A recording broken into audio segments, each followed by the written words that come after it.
Hi, good morning everybody. Very nice to see you all here. Some of you I do know, and I am Emma Weston. I was Emma Solomon, if that's confusing to anyone. I'm still the same person. It's what life on a boat does to you after a year. Things happen.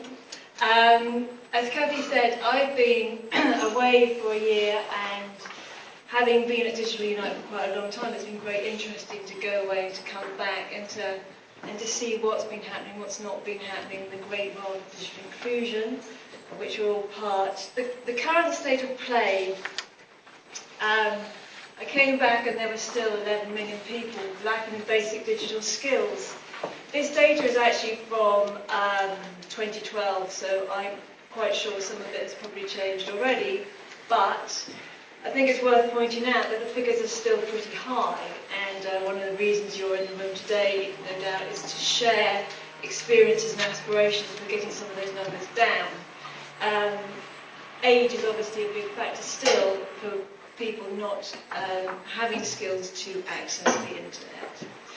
So the other thing that persists as a challenge for us all is that actually, when we look at the issues behind why people are not online, I'm not saying that connectivity, hardware, etc. aren't big issues, but skills and interest still seem to be coming out very much as the reasons why a lot of people are not engaging with online.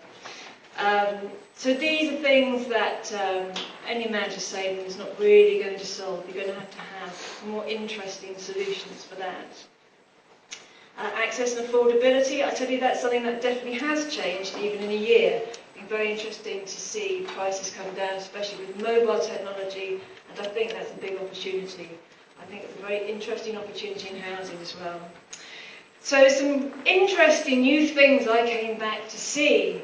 Some of this stuff I'm going to talk about a bit later in terms of a bid that was put to the big lottery by a number of housing associations. No doubt some of them here already today. But part of building up for that bid, Digital Unite and Affinity Sutton did some research to see what it was that housing associations wanted and were lacking in terms of connectivity, access, getting people online, how they were going to tackle the big problem that they have, that you have, that we all have, which is that there's still a lot of people out there without basic online skills. These slides will be available later, so you can read them at your leisure, but I found it pretty astonishing that we have figures here like 59% of residents are not using the internet. And I'm not saying that critically, actually, I'm just saying it in terms of being quite gobsmacked that the data is that big. Rather than see this as a massive problem, I think we should see it as a massive opportunity. But I think it's very interesting to actually think about the facts behind some of the big headline UK-wide figures. What really motivates social housing residents, what really motivates social housing providers to get residents online, and this again is part of the data scrape we did for that funding application. This, I think, is fantastically interesting as well. 80% of housing associations asked said that universal credit was absolutely a major driver, and everyone sitting in this room will absolutely understand that. I think it's a very interesting time to be in with this big change happening, which is going to drive a lot of the activities housing associations probably wanted to do faster. 60% of providers wanted to improve opportunities and life outcomes, and I think that's very reassuring to have evidence. 37% interested in reducing costs, which is interesting. I actually thought that would have been a slightly higher figure, so I was quite interested in that. 37 and 37% help residents save money, all tied up with financial benefits. Interestingly, I thought, given that 80% say universal credit's a major driver, only 24% actually see ensuring residents can pay their rent online as a tangible outcome of what they want to invest in. 20% of providers questioned wanted to support job seekers of any age. 75% wanted to support all residents equally. And again, I found this a very sort of encouraging thing to discover. So I think those are very interesting things to know about the state of the housing sector and their aspirations for digital inclusion in 2014. The quantifiable benefits of getting residents online, I'm just going to run through some of them quickly, but you can read them while I flash them up with my flasher. I think we shouldn't lose sight of the fact that it's good to talk about getting people online, it's good to understand very generally why it's a good thing, but we need always to have evidence of why things are working and what tangible outcomes are coming out of this work. So for me to have 92% of staff believe that social interaction between residents and staff has improved is very important. This is data from a project Digital Unite ran in 2012. So again, I can tell you that it's actually factual, which I think is important to bear in mind. So, how are we going to get all these millions of people online? A universal credit bearing down on us like a huge juggernaut out of control. We're all leaping in hedgerows. As we leap, we need to try and make sure that some more people are going to be included in this, and included in realising some of the life benefits that housing associations say they want people to realise. The one important thing about that slide for me is that people will ultimately make the difference to other people getting online. And we have to be very, I think, open about that. It's no point in producing reams of content and this and that if actually people are not empowered to use that content, to access that content, to find that content. We're not going to pass these skills on unless we involve people passing them on. Just to illustrate that point, when I entitled this slide, I thought, well, they're going to think preferably from human beings as opposed to what, farm animals, or what I meant there was simply what I said earlier, that I think it's the people difference that's important here. It's not just about the technology, it's not just about the content. It takes time for people to get good skills, basic online skills. This is some information coming out of the Digital Champions project running the housing currently. Harry, 77 years old, never used a computer. I don't think his age is important necessarily in the context of the general point that's being made here. In September, he met his local digital champion, Mike. Mike started over a period of time with regular sessions to help him to use the internet and the keyboard, basic things, switching on a computer. It wasn't until over 6 months later that Mike and Harry can agree that Harry can use a computer on his own, unaided, to do things that we would consider to be basic, like sending emails. And I think the point this illustrates is quite simply the human contact between those two people over a period of time with consistency and support and access to questions and motivations and all the things that we call championing, basically, are critical to making that a successful outcome. But also that it's not happening overnight. That's taking 6 months to happen. We could change Harry's age, we could have Barry and he could be 47, and that journey might be a bit quicker, but it also might not be because we can't make assumptions about that. But it's a serious piece of time. Some other interesting things, and these are different from being away, I think. As I said earlier, the mobile stuff I think has flourished in the last 12 months. This I found an incredible statistic, and it's provided by Burst One, who are here today as well. 91% of adults own a mobile device. 63% of those people use it as their main means of going online. I think that's extraordinary. It's also evidenced for us the growth of mobile through our Digital Unite website. We have a growth in users on that site, which is predominantly about content, 5 times the amount of mobile users in terms of growth than standard PC or non-mobile users. In terms of what this means to the conversation we're having here today, I think it's a massive opportunity for the way we deal with training trainers and taking learning and skills out into the environments we live and work in. Because it allows you to travel with. How many people here today have not come with a mobile phone? Yeah, exactly. More than one mobile phone? I'm quite often now going to, yes sir, how many do you have? Yeah, 2. 2, okay. Anyone more than 2 here today? They can win a special prize? Oh, that's cheating, John. The real barriers for housing, as evidenced, again from the survey we did putting together this big lottery bid this year,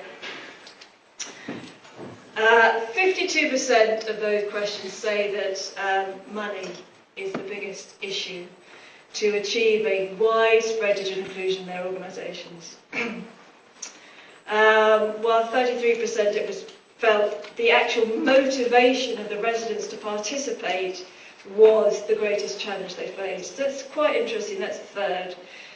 10% said hardware and connectivity is a barrier. I don't think that's to degrade that as a barrier, but what I think is interesting is that a third of people think it's the motivation piece, and over half obviously feel it's the funding piece. We know there are other issues that are barriers for housing associations. It's to do with geography, it's to do with the spread of housing, it's to do with people being in different places, all sorts of things. The sheer scale of the issue, I think, can feel incredibly daunting. I'm going to try and get you to see that as a huge opportunity rather than something to be afraid of. And one thing that I think is definitely true now is that those people who are excluded now are probably more excluded than they were a few years ago because the people that wanted to participate have. And the reason that I put 2011 in there was that some of the last sort of data I could find from people like Race Online, when they were raced online, about the penetration of figures and people being online. I think that probably, on the one hand, we have all this mobile stuff, we have all this gadgetry, we have an infrastructure that's far more impressive, but actually, if you haven't got on that moving walkway, you're probably a lot further behind the people that got on it a couple of years ago and have moved with things.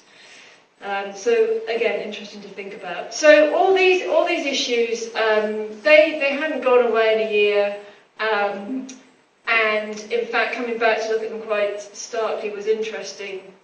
So, Digital Unite's response, we are a company that has grown up over 18 years really providing training and support to people to use technology. We've evolved that massively in terms of our focus. We are more interested in helping people help other people. So the whole championing infrastructure, the whole passing skills on is very important to us.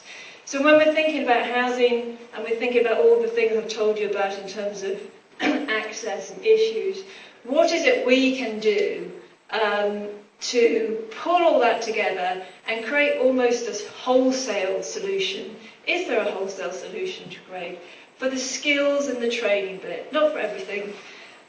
Even I'm not that megalomaniac on my aspirations. But what could we do in that to actually make it more straightforward?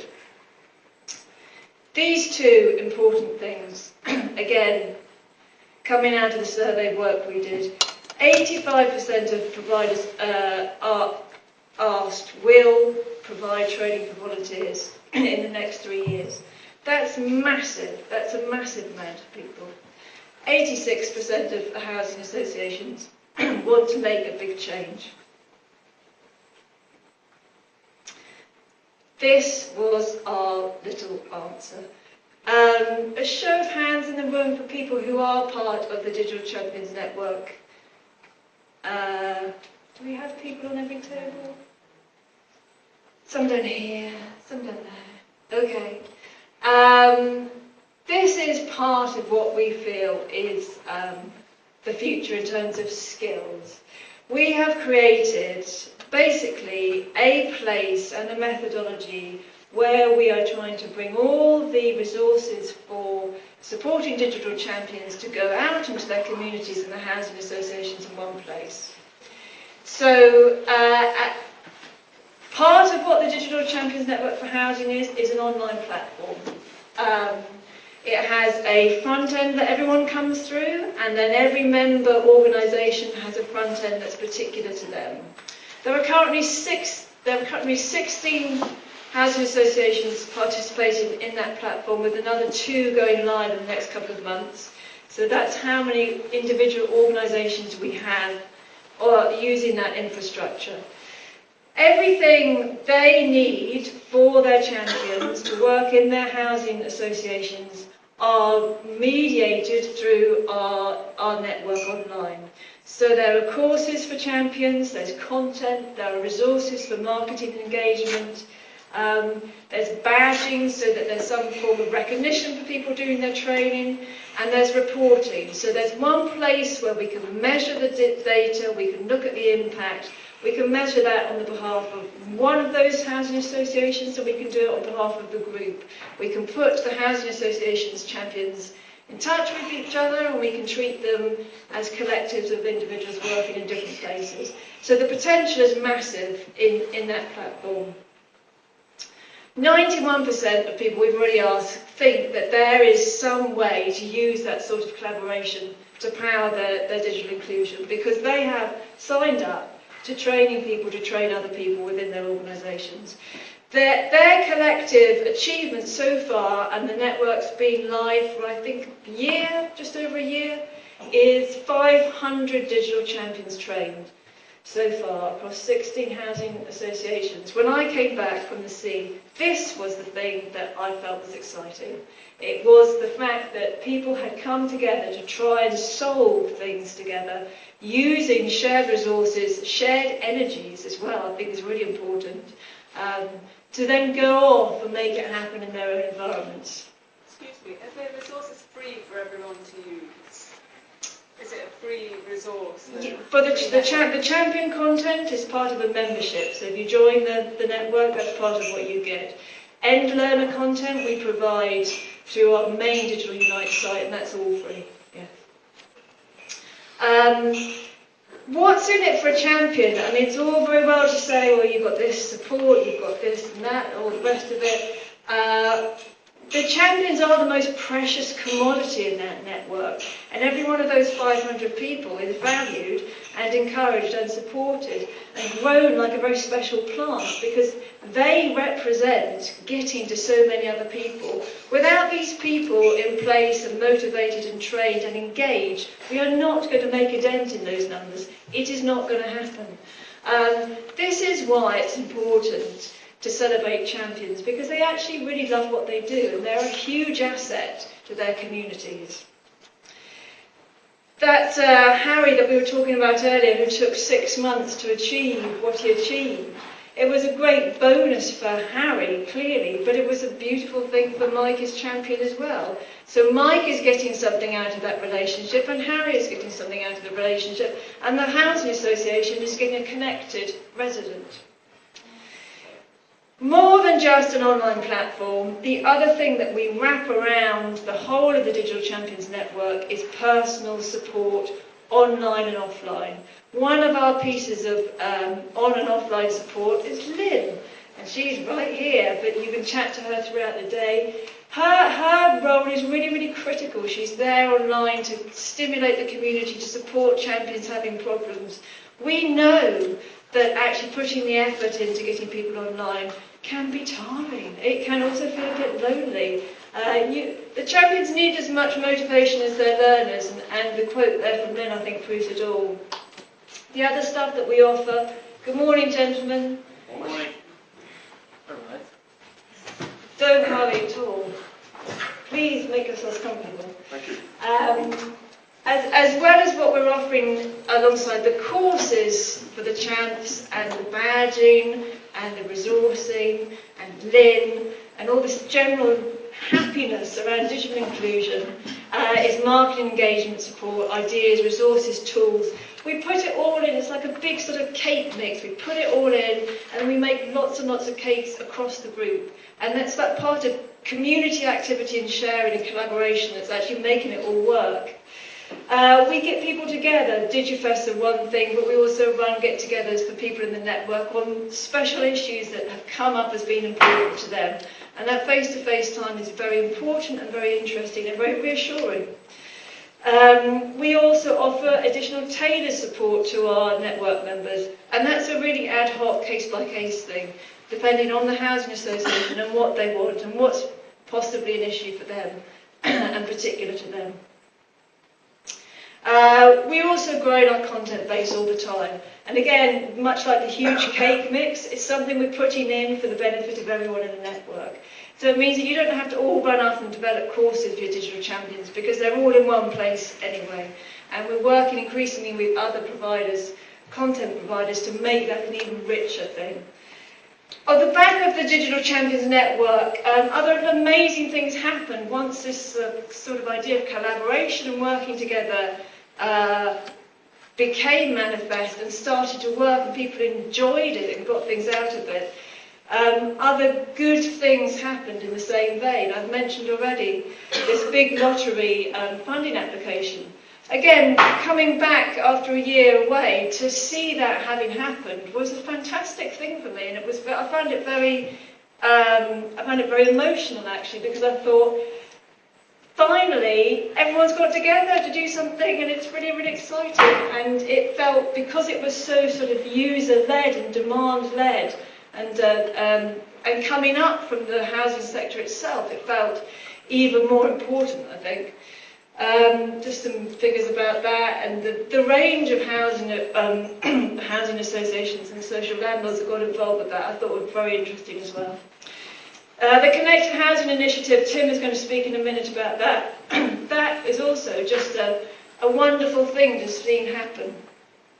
And I think, and I hope, that those organisations' ability to come together in that way and see that things could be done differently was also reassuringly borne out by the way the network had worked previously, pulling all those people together. So our vision for the network is that it is actually, as I've said there, a movement for change. I think that sounds possibly a bit cheesy, but you know, these numbers are not going to change themselves on their own. And I could go off and sell, and again I could come back and there would be a dent in them, but they're going to be a series of dents unless there's some really big collective desire to make quite big dents in them. And I think that we can do that together, but I think that working together is going to be the key to that. We've got big aspirations for content, we've got big aspirations for rewarding, for our special badges. We've got great aspirations for mobile technology, data, hugely, hugely important. Can we all keep the same sort of data together in one place and find it useful and meaningful? And keeping the love flowing, again, I think it's all about sharing and participating and cross-fertilisation. So we can use other funding streams to support the work of network members, such as via Tinder. Doing more together and having more general happiness. Again, it sounds a bit silly, but actually we're not motivated to get up and make a difference and enjoy it. We may as well kind of sit in a cupboard, really, I think. So there you are. Excuse me, there you are. I'm around all day. You can ask me lots of questions or not, as you see fit. I would like Tim now to come, please, and follow up on that note about collaboration by talking about the Connected Housing Initiative.